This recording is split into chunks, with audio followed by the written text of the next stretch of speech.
All right, Penguins lost Brandon Tanev. They lost Jarrett McCann.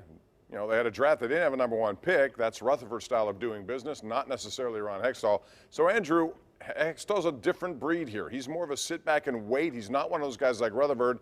What do they do now moving forward, knowing that they have some room on the roster, that they're going to need some help? Well, they got to make a change in net. They can't come back with Tristan Jarry and Casey DeSmith and convince fans that they can compete for a Stanley Cup. Bob, I think their hands are pretty much tied.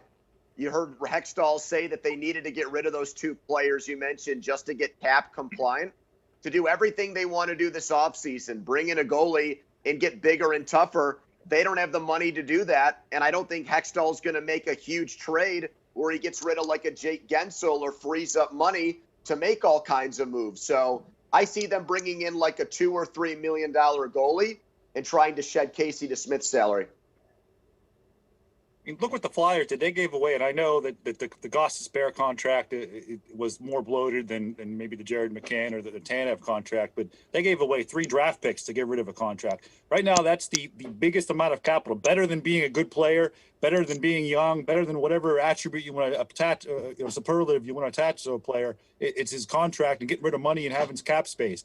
And that will come back to benefit the Penguins because there's a suppressed free agent market sort of tied to all that. And if you have that, now maybe they can plug these holes. But I don't know where the holes are other than goaltender.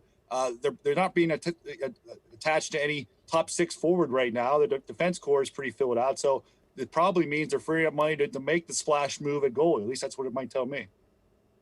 I just have a bad feeling they're not going to make the move at goalie or whatever.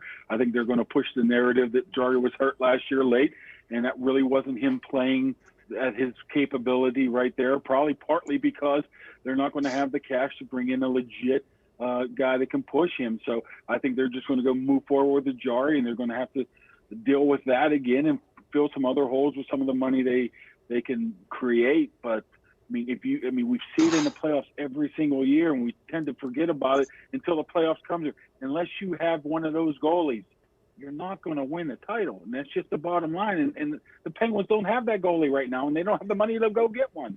Yeah, especially with a team that needs one, especially with guys who are at the end of the careers for the most part and still can possibly contend. They need a good goalie, and that's going to be the story of the offseason. When we come back, we're going to talk about what's going on with conference realignment, the SEC, West Virginia. How does it all play out? That's next right here on KDKA.